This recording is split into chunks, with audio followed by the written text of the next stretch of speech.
রাত্র বাজে 11টা। এখন হচ্ছে আমি বাসায় যেটা ছিলাম প্রায় 11টার আগ দিয়ে আমার কাছে অর্ডারটা ঢুকছে।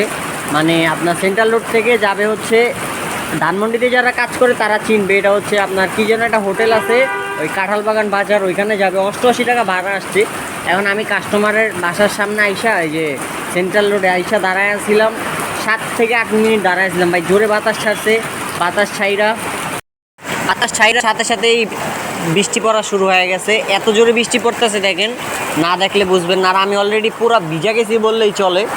এই যে দেখেন বৃষ্টির ভিতরে দাঁড়ায় আছি, এই পরে বৃষ্টির ফোঁটা, এই উপরে টিনের ফোঁটাগুলো সব এখানে পড়তেছে। আমার শরীর সব ভিজা গেছে। কাস্টমার যদি ভাই আমার সাথে সাথে মানে আমি যখন আসার সাথে সাথে যদি আমার পার্সেলটা দিত, এইখান থেকে সর্বোচ্চ গেলে 1.5 কিলোমিটার দূরে হবে কাস্টমারের বাসা।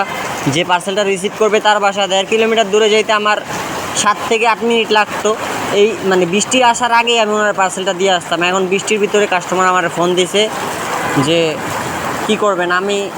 উনি কিছু মানে সালাম দিয়েছে, আমি বলছি যে আপু বৃষ্টি পরে এর ভিতরে কি করব। পরে ফোন কাইটা দিছে। এখন জানি না ভাই ডেলিভারি করতে পারবো নাকি ভিজা বাসা যেতে হবে, সেটা আমি নিয়েও জানি না।